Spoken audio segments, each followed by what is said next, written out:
going on, everybody? Want to thank Al Heyman, Luis de Cubas, my manager. Want to thank Steven Espinoza and Showtime. Thank everybody for coming out today. And we got a big fight on our hands, but that's good. That's what boxing needs, is big fights. And I want to be someone to help deliver that to the boxing world. I'm sure he does too. You know, coming off of an 11-month layoff after the Canelo fight, I could have chose somebody to get in the ring with that no one knew, some nobody, just some sparring session of a match. But you know, I told my team I want to make the biggest fight possible.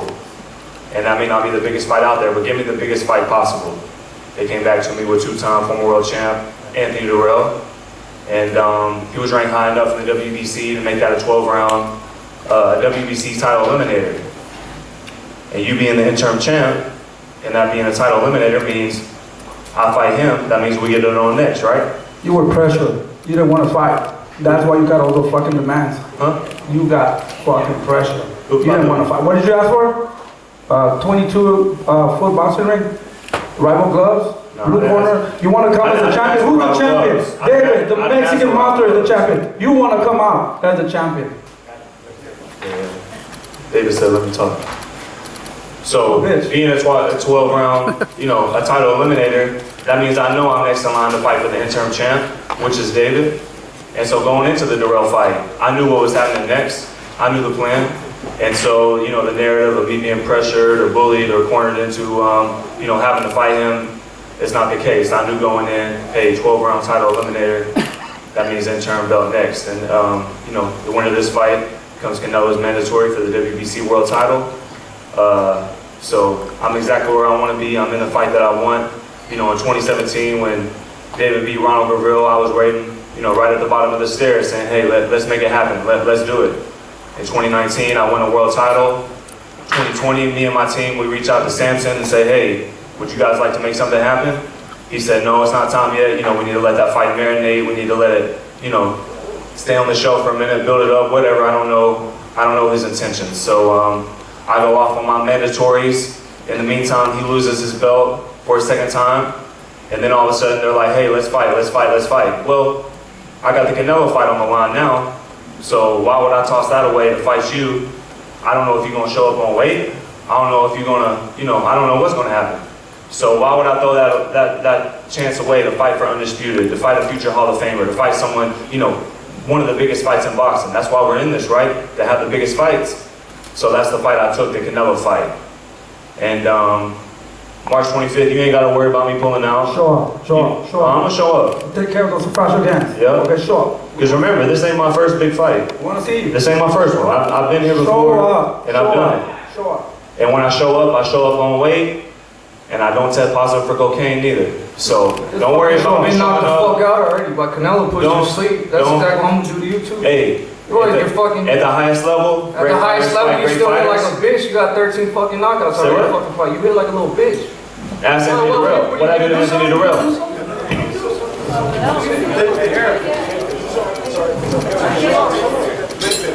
Finish what the fuck you gotta say. You ain't gonna do that. Finish what you gotta say. You ain't gonna do that. You're scared. You're scared. It's a lot of tough guy, rah stuff. You know. Yeah, this fucking guy, he fucking looks like he's about to cry. Look at his fucking eyes. I know a pussy when I see one. Yeah. Even his dad, you know, senior, he calls all types of fighters bitches and pussies. And, I respect everybody. You're a bitch. I respect everybody. You may, you know, you may hear a banter between fighters. You may even hear a fighter say something like, "I've never lost to a white boy, and I'm not about to start now."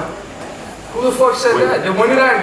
Anthony Durrell. Am I Anthony Durrell? I'm not talking about you. Am I Anthony Durrell? So don't bring that up. Like if I'm the one saying that shit too. I didn't say you said that. Finish what the fuck you gotta say. Let me get. What?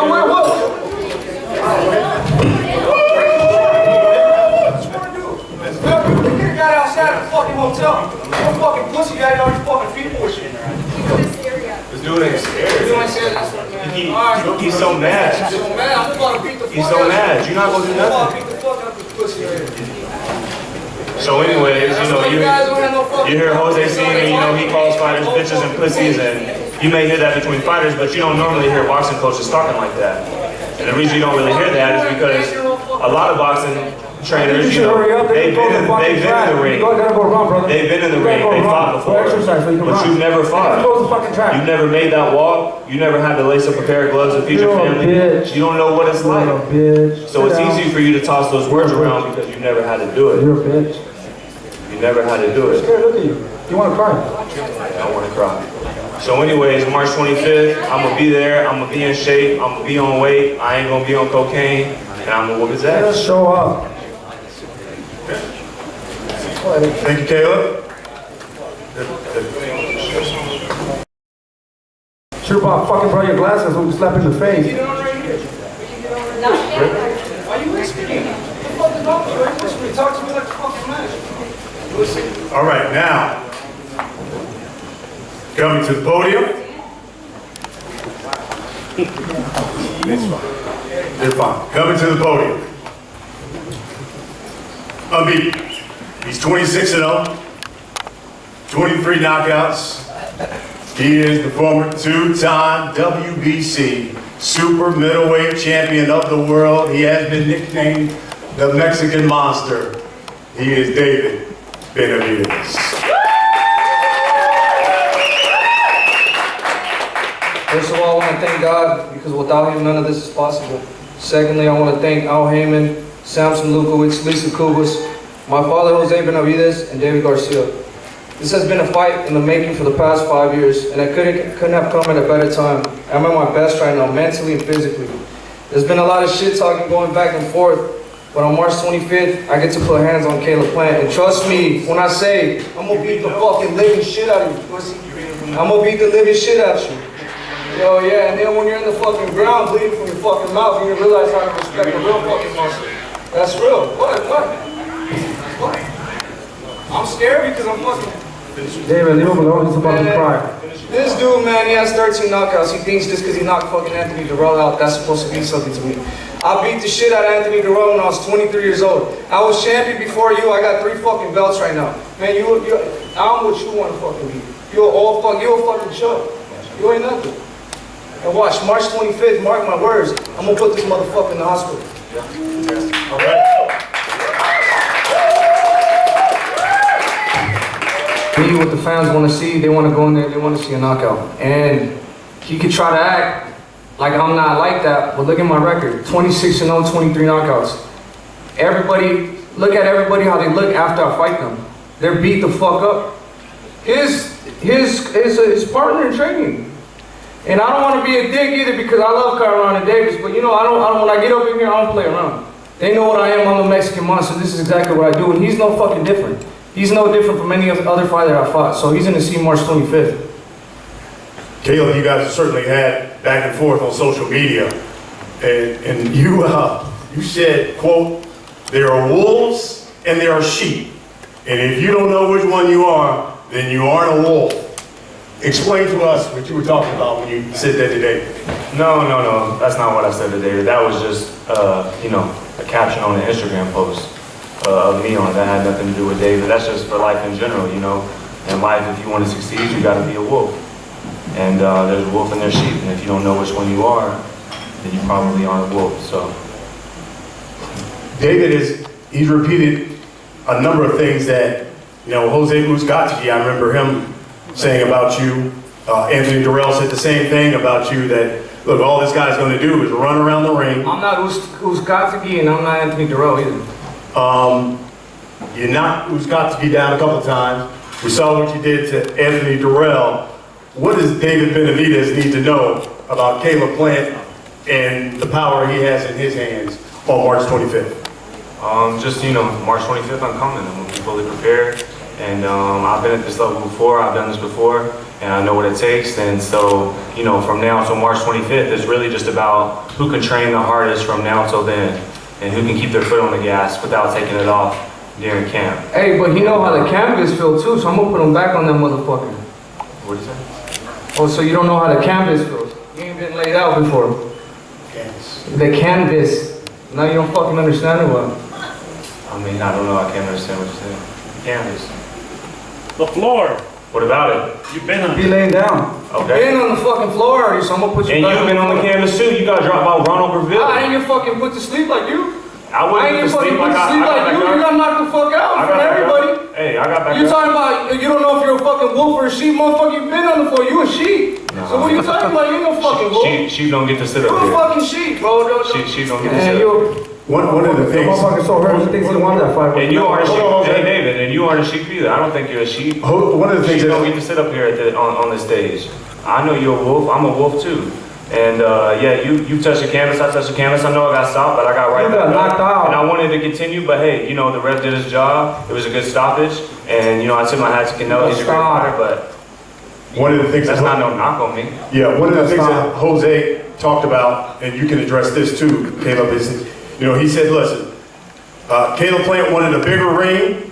We've agreed to give him a bigger ring. Tell us why, if that's true. Well, yeah, you know, after the fight with Darrell, I knew that it was time to move forward and make the fight with David. And if, you know, we couldn't get that done, I was trying to step to Charlo and see if we could make that happen as well. Luis said, what would it take? What does that have to do with the bigger ring? What does you trying to fight Charlo have to do with Yeah, I'm requesting getting the to bigger it. ring? Yeah, I'm getting to that. How about if I would have said no to a blue corner? You know, I said yes to everything. They're like asking, saying, He's got you can that, ask just anything. like I said, Darrell, it's fucking Dave crazy. doesn't give a fuck. He'll take whatever. He just wanted to get you to fight on the ring. Got it. Go ahead. Answer. Okay. And, you know, he said, what would it take to make that fight happen? I gave him a list of some things that I thought that, you know, I wanted to have. And within like a day or two, he came back and he said, done deal. And, you know, even from Jose Sr.'s side and David's side, he said as soon as they came to him with those negotiations, he just immediately, you know, said yes to everything because he thought I was giving, you know, trying to get out of something or something like that. But, you know, if you're gonna, as soon as they bring something to you, just say yes to everything, that's not really a negotiating tactic. So it's not my problem that you said, it's not my problem that you said yeah to everything as soon as they brought it to you. And, you know, I said, hey, what about a 22 by 22 foot ring? What about it being in Las Vegas? As far as the rival gloves, you wear rival gloves every fight. What about if I would have said no to the So blue I corner? had no request for you to wear a certain glove, or I'm wearing Grants. So if I had a request, I would make you wear the same gloves as me. I wouldn't make you wear different gloves than me. So that don't make no sense. So as far as the gloves, I ain't got no idea about that. My contract says the glove of your choice. Caleb, we'll start with you.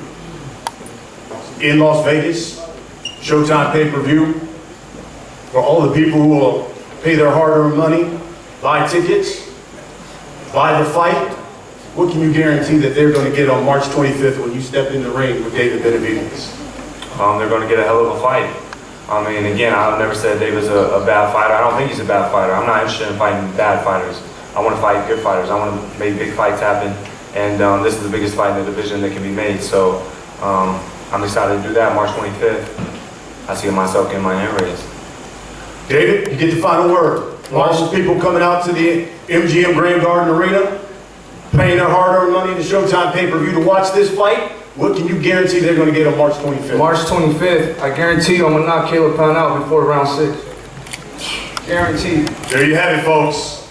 It is one of the most significant fights of the year. It goes down on Showtime pay-per-view March 25th, Saturday, 9 p.m. Eastern. That is 6 o'clock Pacific time from the MGM Grand Garden Arena. Get your tickets now for David Benavidez, Caleb Plant, two former world champions going at it at 168 pounds. Guys, if you would, you can just have a stand right there. You can stand right there and we'll just stand, face there, face those cameras. That's it, just face the cameras. So we can get a good picture here. It's not gonna be a good picture. That's it. That's what people want to see. David Benavidez, Caleb Plant, the two top guys at 168 pounds on Showtime pay-per-view, March 25th, from the MGM Grand Garden Arena in Las Vegas.